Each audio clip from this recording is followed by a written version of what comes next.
Alhamdulillah, puji syukur kehadirat Allah Subhanahu wa Ta'ala, mana hari ini kita berkumpul lagi bersama-sama dalam kegiatan rutin kita melaporkan perkembangan COVID-19 Kabupaten Baru terkait dengan data dari hari ke hari yang selama ini kita laporkan. Hari ini sudah hari ke-57, kurang 3 hari lagi sudah 2 bulan. Tapi sudah 2 bulan kita hampir 2 bulan kita sudah melakukan press release perkembangan data di gugus tugas. Terima kasih teman-teman, dan yang saya hormati Kepala Dinas Kesehatan selaku jubir gugus tugas, dan saya hormati teman-teman dari sekretariat gugus tugas, dan yang saya hormati pula teman-teman dari Civil Society Organization dan media, dan teman-teman dari Polres dan TNI yang juga biasa selalu hadir di sini. Untuk itu perkembangan isu-isu di lapangan yang teman-teman dari media atau dari Civil Society yang update informasi yang kita akan bisa diskusikan nanti. Sebelum kita masuk ke sana, sebaiknya saya persilakan jubir untuk menyampaikan perkembangan data kita per tanggal 19 Mei 2020. Untuk itu saya persilakan. Silakan, Dok. Baik, terima kasih. Bismillahirrahmanirrahim. Assalamualaikum warahmatullahi wabarakatuh. Yang saya hormati kru Sekretariat Gugus Tugas COVID-19 Kabupaten Baru, ada Pak Darwis dan Pak Gustiar.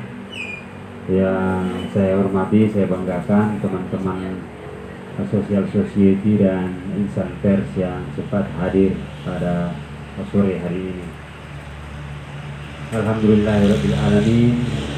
Mari kita panjatkan puji syukur kita kepada Allah Subhanahu wa Ta'ala untuk kesempatan, kesehatan, dan kekuatan yang diberikan kepada kita, sehingga sore hari ini kita semua tetap semangat, tetap energik untuk mengurusi warga kita, membentengi warga kita dari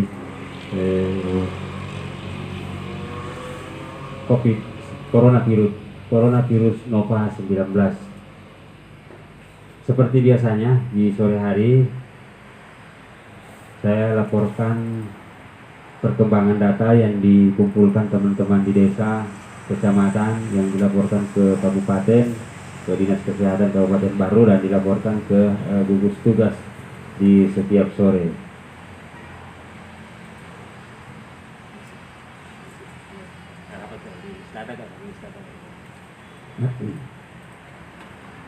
Untuk mempersingkat waktu, saya mulai saja per kecamatan.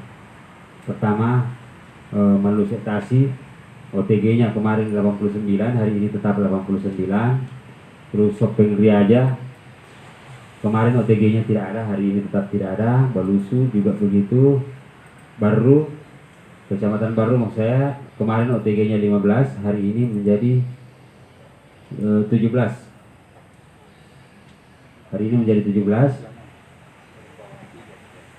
Baru. Terus Taniteri Lau yang kemarin 20, hari ini tetap 20.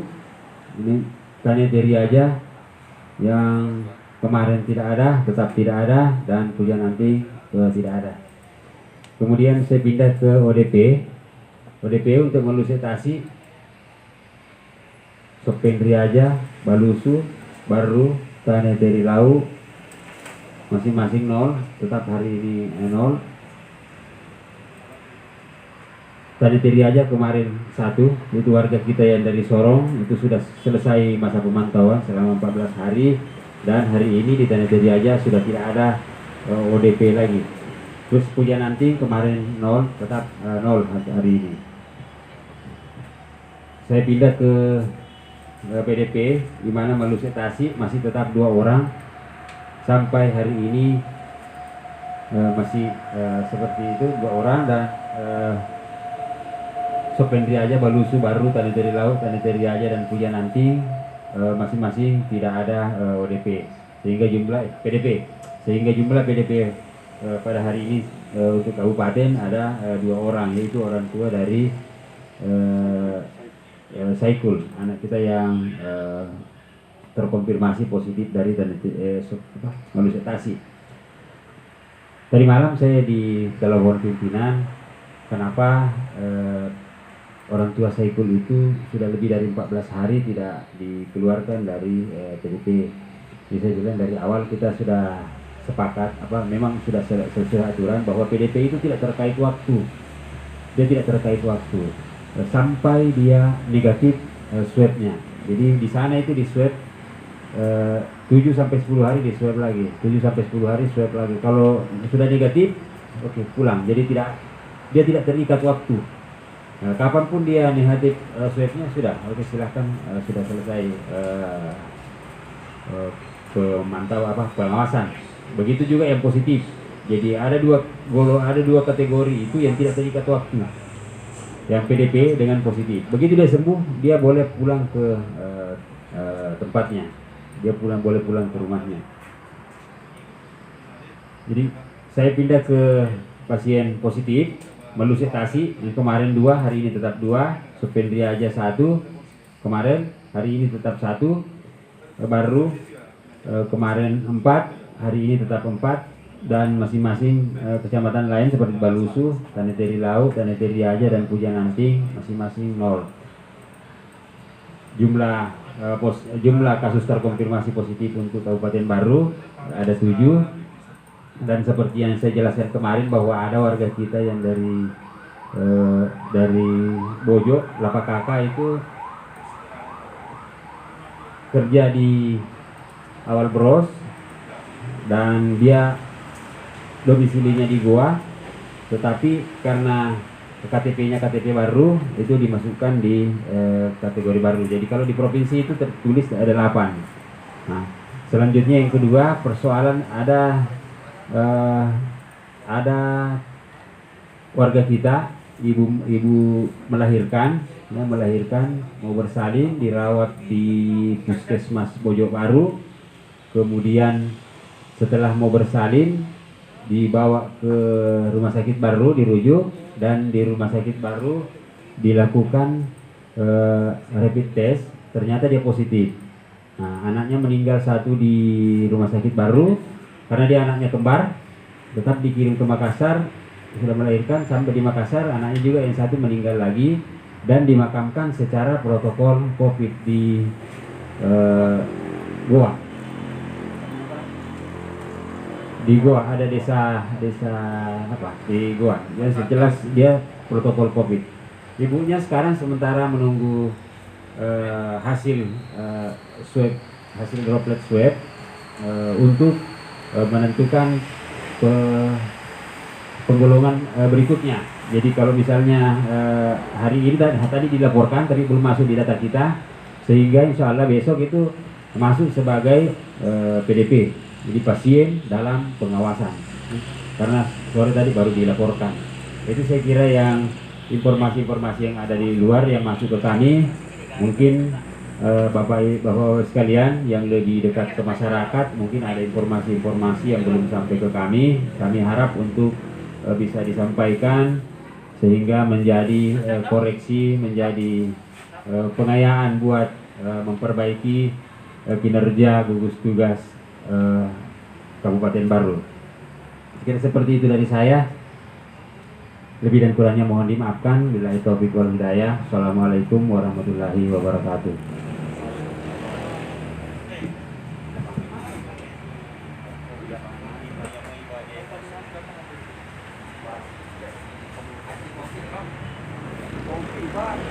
Baik teman-teman, terima kasih dok atas penyampaian informasi terkait dengan perkembangan data kita hari ini. Ya, belum.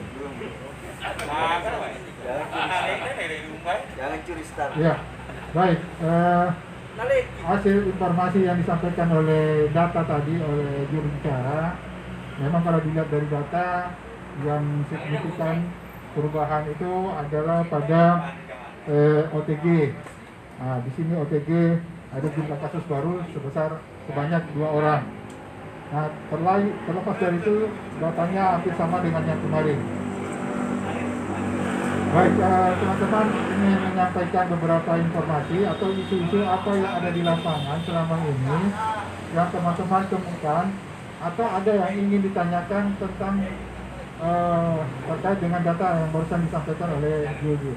Untuk itu saya persilakan teman-teman. Oke, kami.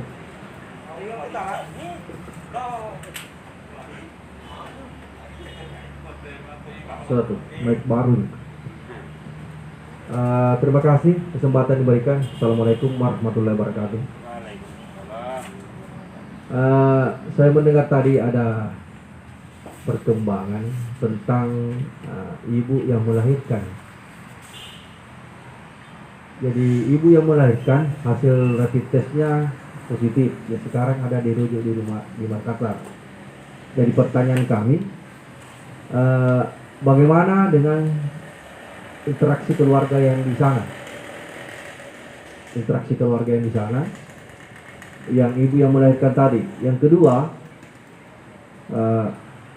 status ibu pada saat melahirkan di rumah sakit baru, apakah dalam posisi dia sebagai pasien dalam pengawasan di rumah sakit baru atau bagaimana setelah dinyatakan positif dan rapid testnya ini? Hanya itu saja. Baik, terima kasih. Baik, terima kasih. Silakan lanjut.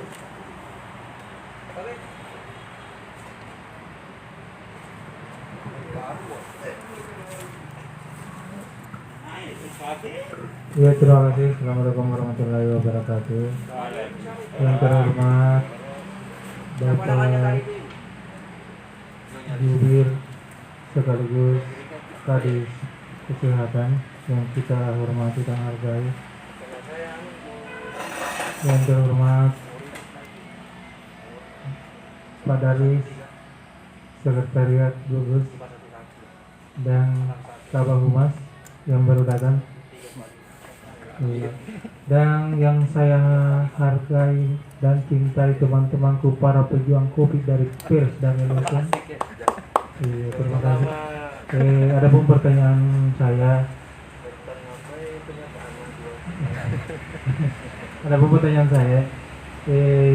Beberapa hari yang lalu kita ketahui bersama bahwa Ustaz Agus, salah satu menantu Andre Gurukta Pariwajidin di Mangkoso, itu terkena positif. Nah, pertanyaan kami, apakah Andre Gurukta ini beliau tetap dalam pemantauan oleh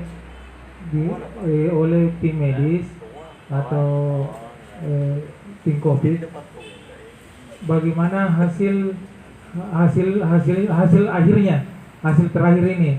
Apakah beliau tetap di karantina atau isolasi mandiri setelah di rapid test berapa kali positif atau negatif? Karena ini tidak ada informasi yang keluar. Kami tahu bahwa beliau adalah salah satu permata di Baru. Ya, tapi tetap kita harus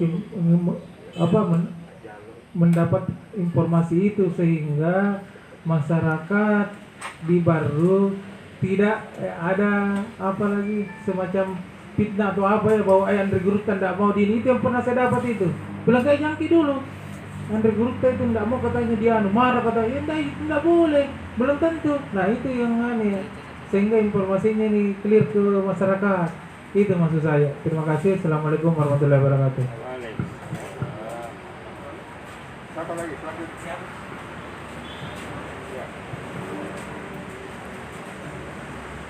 Terima kasih atas kesempatan waktu yang diberikan, Pak. Assalamualaikum warahmatullahi wabarakatuh. Saya juga menambahkan dari Pak Sani tadi soal yang ibu melahirkan. Dan saya itu pertanyakan Pak, terkait anaknya yang meninggal ini, apa penyebabnya? Apakah terlambat penanganannya karena pakai protokol COVID, atau karena COVID? Itu Pak.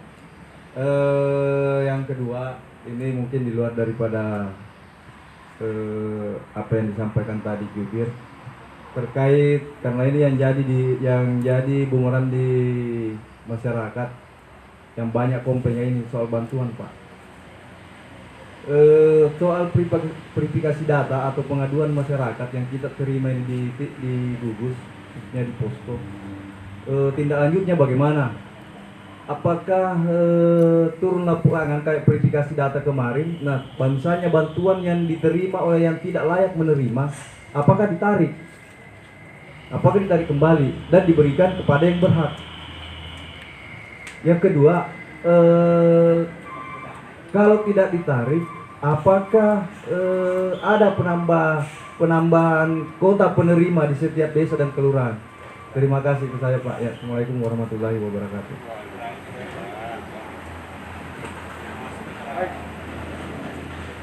Baik, terima kasih. Ada 3 pertanyaan dari Pak Sanit, Pak Rudi, dan Pak Aziz. Itu silakan.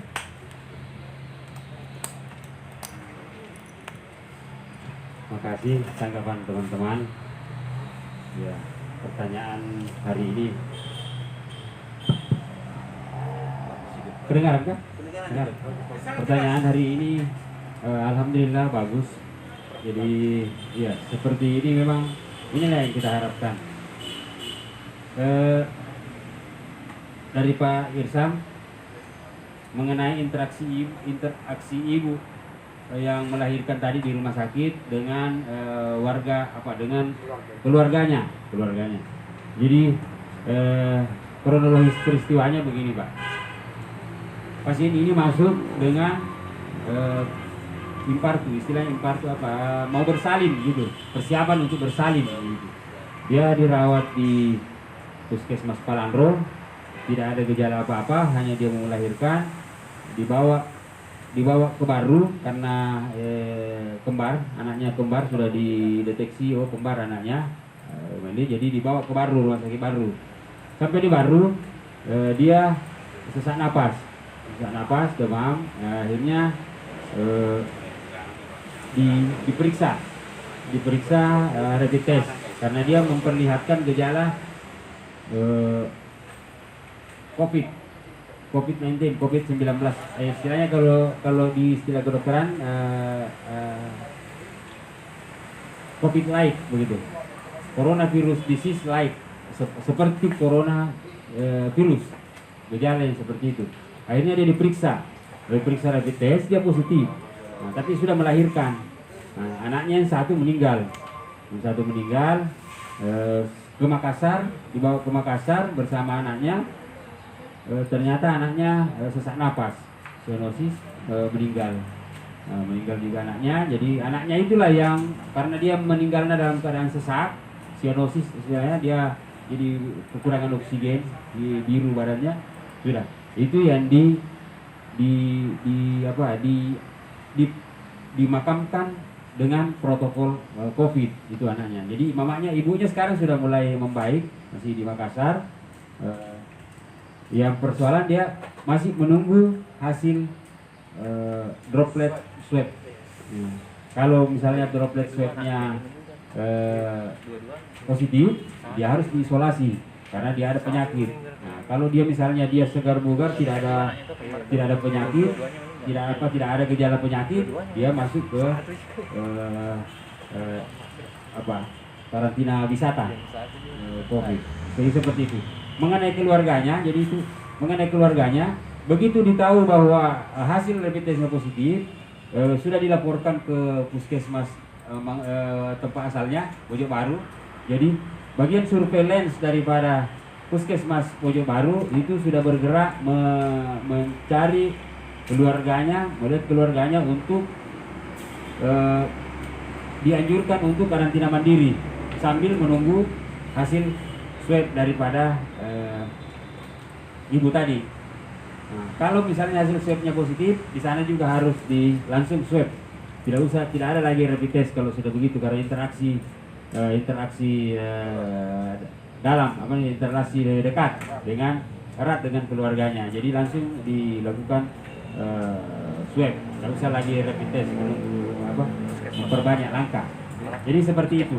Di rumah sakit dia diperlakukan sebagai pasien PDP. Tapi tadi baru dilaporkan, jadi belum masuk di data kita. Insya Allah besok sudah masuk di data kita sebagai PDP. Saya kira begitu dari saya, tanggapan dari saya, Pak Isam. Terus mengenai Pak Rudi, mengenai Bapak pimpinan Pondok Pesantren Mangkoso, itu saya sendiri ke sana sudah 3 kali. Saya belum diizinkan untuk melakukan rapid test. Saya ke sana, saya bersama Kabak Esra itu 2 kali. Waktu jemput juga saya bersama Pak Sekda, saya ke sana itu sampai sekali. Nah, terus tadi berkembang diskusi mengenai penjemputan, tapi kami tidak sampai jalan ke situ. Itu sementara tadi kita ada keputusan Sekjennya MUI, siapa namanya? Sekjennya MUI, siapa namanya? Dr. Edi Sam. Ya? Edi Sam. Nah, ya Sekjennya MUI yang ditugaskan untuk ke sana lagi, komunikasi ke Kaido. Jadi saya kira seperti itu, dan mudah-mudahan beliau sudah berhasil sehingga kami bisa menindaklanjuti. Pak Asis ya, ada pertanyaannya yang ibu melahirkan tadi bagaimana? Saya kira sudah saya sudah jawab. Yang kedua mengenai bantuan. Nah, jadi bantuan, kalau kami sebagai juru bicara itu bantuan itu mengetahuinya di tingkat kebijakan. Nah, bantuan dari dana refocusing itu untuk masyarakat kita itu dibagi 3. Bantuan secara kebijaksanaan dia 3. Jadi pertama pelayanan kesehatan, yang kedua dampak ekonomi yang ditimbulkan oleh COVID ini, yang ketiga adalah social safety net, jaring pengaman sosial. Nah, itulah yang menjadi bantuan-bantuan ke masyarakat. Ada yang di desa, ada yang di Pemda, dan semua bentuknya itu secara teknis di decision makernya di situ atau leading sektornya di situ pemerintahan desa, dinas pemerintahan desa. Nah, jadi secara teknis dia yang atur ke bawah, tapi secara kebijakan dari gugus seperti itu. Jadi ada 3 itu yang dibiayai. Itu yang bapak-bapak mungkin sebagai anggota gugus itu mesti mengawasi sebagai pengawas di lapangan bagaimana penyaluran daripada bantuan itu. Apakah betul ini yang terbagi 3 ini jalan atau tidak? Saya kira seperti itu. Jadi kalau mengenai teknisnya mungkin nanti pemerintah desa yang tahu dengan dinas sosial. Saya kira dengan dinas sosial itu dia yang tahu secara teknis.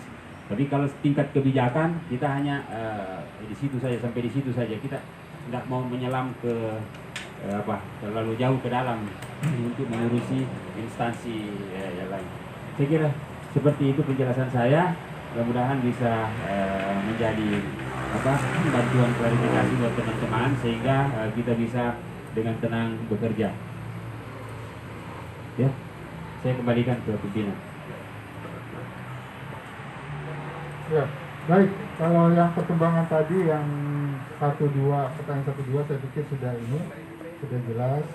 Yang tadi yang perlu mungkin saya tambahkan sedikit, sebaiknya mungkin yang bisa menambahkan di sini kebetulan ada Pak Adi sebagai tim verifikasi di lapangan yang ikut turun di dalam memverifikasi memverifikasi aduan-aduan di lapangan. Dan hasil rapat kemarin, saya juga ikut hasil rapatnya kemarin. Ya, hasil rapatnya kemarin nantilah Pak Abdul yang menyampaikan, karena juga dia bagian dari gugus. Iya, maaf saya tambahkan sedikit mengenai aduan tadi. Jadi hasil aduan itu kemarin saya sudah sampaikan bahwa ada 3 asisten sekda itu yang turun untuk memverifikasi. Terus tadi ada berkembang pertanyaan mengenai orang yang sudah terlanjur dikasih. Nah, itu kebijakannya Pak Bupati, kebijakan dari pimpinan itu bahwa bagi mereka yang sudah dikasih rasanya tidak elok kalau diminta. Tapi untuk bulan berikutnya sudah bukan dia lagi, itu orang yang berhak mendapatkan.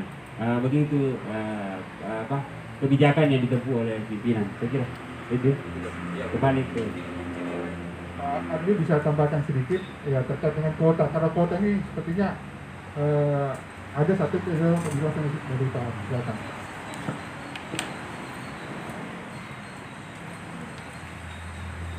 Tes. Terima kasih. Agus Rahulisa dari Wais Serja Amri, Wakil Datang Tulisan Wakil Kauli. Yang saya hormati Jubir Khusus COVID-19 dan Pak Darwis, Sekretariat COVID, serta teman-teman sekalian, baik NGO maupun insan pers. Saya mohon izin menyampaikan bahwa sejak hari Kamis minggu lalu, Bapak Bupati melalui Sekretaris Daerah menugaskan 3 tim untuk melakukan verifikasi ke lapangan. Tim A menuju ke Kecamatan Tanah Raja dan Pujananting dipimpin oleh Pak Asisten Pak Rahim. Tim B ke Kecamatan Baru dan Tanah Lau dipimpin oleh Pak Asisten juga, Asisten 2 Pak Andi Syukur, Makor Asisten 3. Dan tim C ke bawah ke Balusu, Sopeng Riaja dan Malusetasi juga dipimpin oleh Pak Asisten Pak Herman Jaya. Nah, 3 tim ini kemudian diminta untuk memverifikasi aduan. Tim A itu aduan yang masuk ada 12, Tanah Raja Pujananting 12 aduan. Setelah dilakukan verifikasi lapangan, saya juga turun Pak. Ternyata yang layak ada 6. Tim B baru Tanah Lau ada 28 aduan, yang layak ada 8. Tim C ada 3 kecamatan, Balusu, Sopeng Riaja, Malusetasi 52 aduan, yang layak 24. Jadi dari 92 akumulasi aduan yang masuk sampai dengan hari Jumat lalu ini, yang baru-baru ini, ada 38 yang dianggap layak total dari 92. Nah, dari 92 ini ada yang beberapa yang tidak layak. Layaknya itu ada beberapa indikator atau kriteria yang mengakibatkan dia tidak layak. Yang pertama, kurangnya pemahaman bahwa satu rumah tangga sebagai kelompok penerima manfaat. Kadang mereka menganggap bahwa satu rumah kami ada 3 kakak. Mestinya kakak yang dijadikan sebagai indikator, tapi aturannya rumah tangga. Jadi kalau satu rumah tangga 3 kakak, 1 dapat, maka kesemuanya dianggap telah menerima manfaat. Itu yang pertama. Yang kedua, kriteria yang kedua, ternyata masyarakat kita ini menganggap bahwa bantuan sosial ini adalah sesuatu yang sifatnya populer ke semua orang, bukan seperti bantuan sosial yang lewat Basnas untuk fakir dan miskin, sehingga mereka berharap kapan lagi mendapatkan bantuan sosial. Akibatnya masyarakat semua ngarep untuk dapatkan bantuan sosial, mengadu. Ini yang kemudian kami verifikasi. Ada yang tidak layak. Kenapa? Karena ternyata ada yang pensiunan PNS, ada yang rumahnya lebih besar daripada masjid, punya 2 AC, kemudian 2 mobil, ada yang mobilnya mobil baru, ada yang kemudian pendapatannya mungkin di atas kita, di atas saya sendiri yang masih punya hutang di BPD. Bahkan ada dia misalnya bantuannya kayaknya kadang dalam bentuk 600 ribuan, tapi kalau dilihat gabah di rumahnya, di bawah rumahnya itu dikeringkan dan sebagainya. Wah, tapi karena euforia bansos, akhirnya mereka mengadu karena menganggap bahwa saya juga dapat, saya harusnya dapat, atau saya layak dapat. Ini kriteria yang kedua, bahwa yang pertama satu rumah tangga 3 kakak mau semua dapat. Yang kedua, euforia dari bansos akhirnya tidak mengukur bahwa ternyata kuota yang idealnya, misalnya satu desa 600 rumah tangga, kuotanya cuma 240. Yang lainnya juga berharap, padahal tidak memenuhi kuota sudah cukup, ya akibatnya ya ini tidak dapat semua. Yang ketiga, kalau dalam pengamatan saya di lapangan, yang mengadu justru tidak mengetahui bahwa diadukan, sehingga sampai ke angka 92. Ketika kami tanya, Pak, Bu, kami ini memverifikasi. Bilang, oh, kenapa kami diverifikasi? Ibu mengadu. Saya tidak pernah mengadu.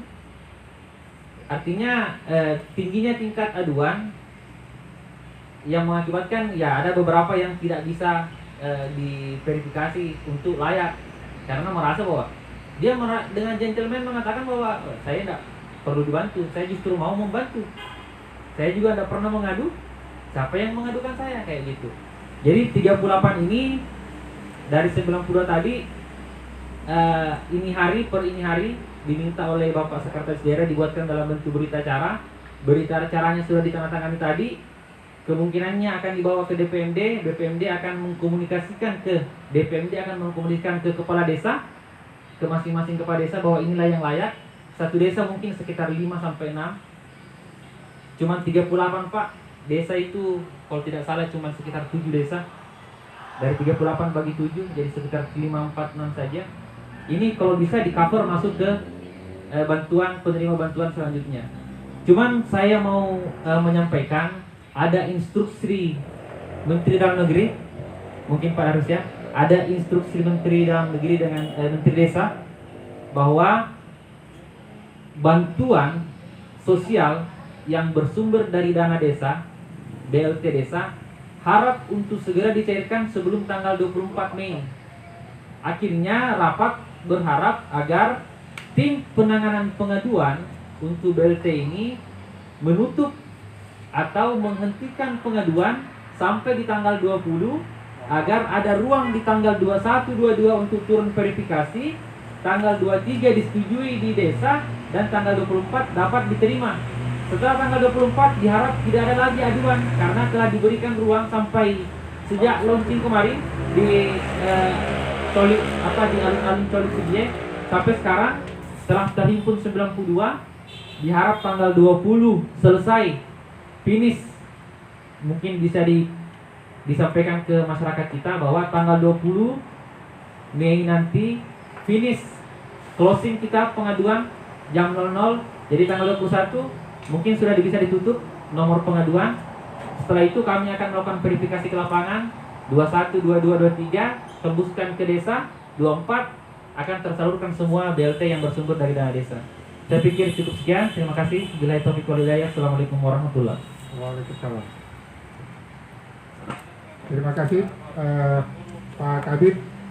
Jadi update data juga karena nanti ini setelah di-input data yang masuk lagi ini akan kita kirim lagi ke tim. Nah, kita kirim ke 3 tim. Nah, mereka akan melakukan tadi apa yang disampaikan Pak Kabid, verifikasi selama nanti sebelum tanggal 24. Jadi semua data akan kita serahkan. Jadi dan bagi gugus data yang tidak terverifikasi atau data yang tidak difasilitasi oleh BLT akan jadi bahan rekomendasi kita di gugus data untuk diberikan bantuan non BLT, katakanlah sembako. Nah, inilah nanti kita akan coba ketika ada di gugus bantuan yang punya kewenangan gugus untuk memberikan hak untuk mendistribusikan, kita akan melihat data-data yang tidak tercover tapi ada laporan. Nah, itu yang saya juga sudah bicarakan dengan Pak Sekda. Bagaimana nanti dengan bantuan, misalnya kita punya bantuan nih di dalam banyak beras, saya nggak tahu apa nanti temannya. Kalau cuma beras saja ternyata ya beras yang kita kasih. Kalau nanti banyak teman-temannya dan kawan-kawannya, nah kita akan coba bisa. Nah, data itu tetap ada tersimpan, tetapi paling tidak mekanisme untuk kegiatan bantuan BLT itu teman-teman sudah paham, sudah tahu. Karena ada lagi, ini tahap pertama sudah di close. Nanti ada tahap kedua sebelum pembayaran pencairan di tanggal 24. Saya juga kemarin ikut rapatnya di ruang data. Jadi saya sampaikan ke tim bahwa data yang mereka lakukan turun di verifikasi itu tidak ada data dari lain, kalau semua data dari gugus yang melalui aduan-aduan. Jadi saya pikir itu teman-teman, insya Allah kalau teman-teman ada memfasilitasi masyarakat terkait dengan aduan, tolong betul didampingi. Karena apa yang disampaikan tadi Pak Kabid jadi aneh dan lucu ketika ada orang yang aduannya didatangi dan dia tidak tahu apa-apa. Nah, ini menjadi persoalan kita. Saya juga sempat berpikir kok bisa seperti itu. Nah, jangan mudah-mudahan di kita, bukan di kita yang semua yang selalu ada di sini yang melakukan itu. Saya yakin bukan itu, bukan kita semua, mungkin orang lain yang melakukan itu atau mengirim. Bahkan saya dapat informasinya yang mengadukan ada di Kalimantan, Pak Ardi. Iya, dia ada di Kalimantan mengadukan. Ketika di ini dia bingung juga, ternyata tidak ada koordinasi. Nah, ini persoalan juga. Nah, tidak apa-apa, ini proses pembelajaran kita di Kabupaten Baru dengan ada momentum COVID begini, bagaimana konsolidasi data yang ada ini diperkuat.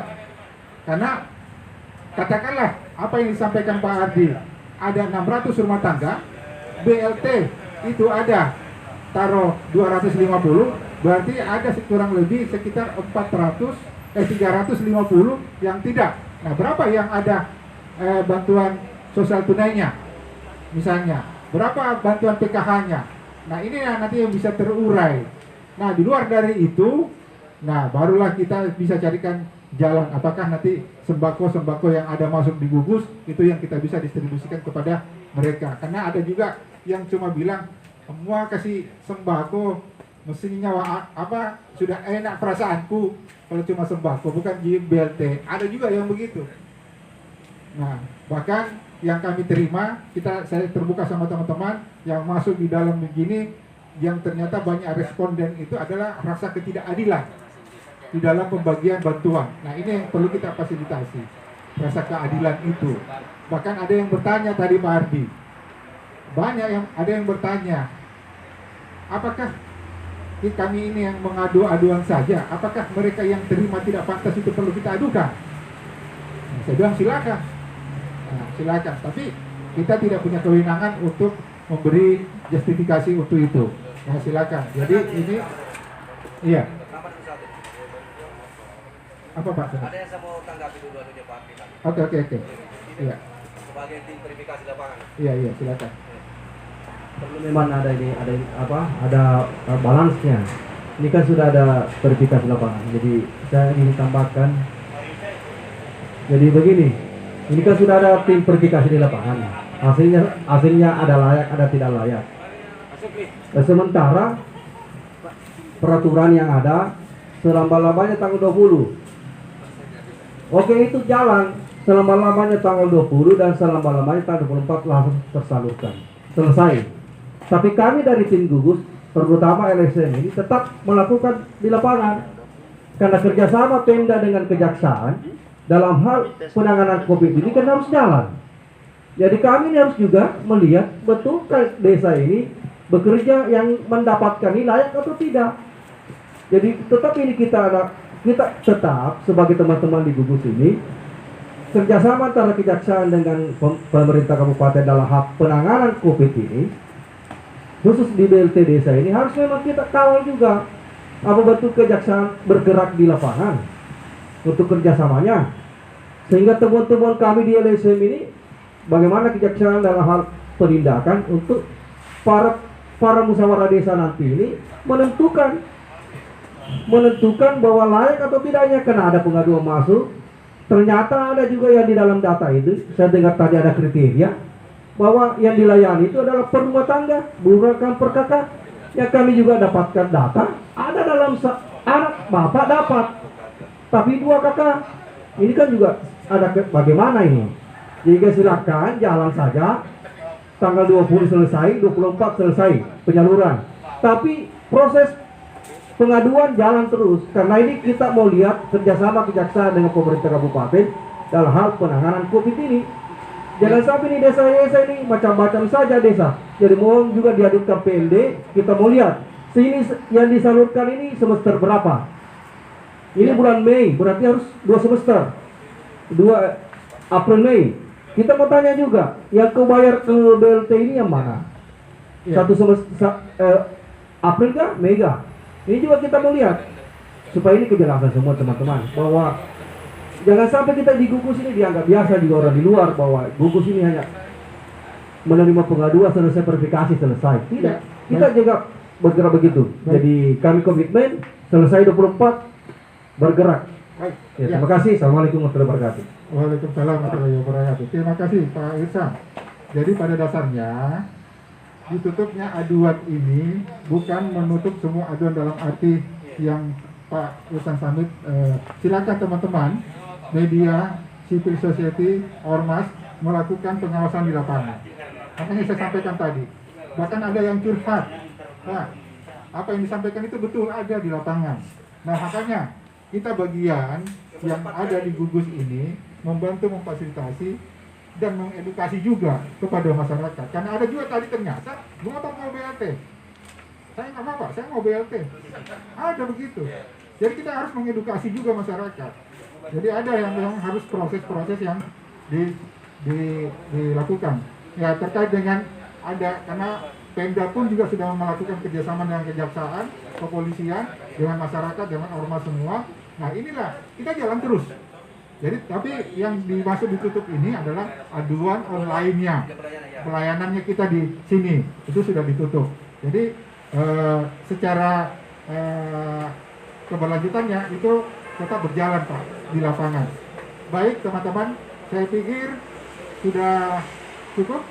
Kalau begitu mungkin ada dari Pak Supri, ada isu-isu update terbaru terkait dengan gosip-gosipnya COVID.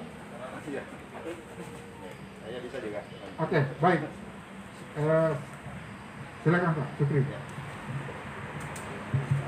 Terima kasih. Assalamualaikum warahmatullahi wabarakatuh. Hormati Bapak Kepala Dinas Kesehatan Bandung, tim gugus dan seluruh teman-teman LSM dan media. Jadi saya baru datang lagi ini karena seperti yang saya sampaikan sebelumnya bahwa Dinas Kesehatan sekarang implementasinya di lapangan melakukan rapid test dalam rangka menyempurnakan screening yang selama ini kita lakukan. Dan saya pikir kita sudah lihat hasilnya, datanya saya kira akan masuk selalu setiap hari di sini. Rapid test ada reaktif, kemudian diambil swabnya. Hari ini ada sampel lagi kita bawa ke Makassar, swab, dan 3 hari 4 hari kemudian kita tunggu hasilnya.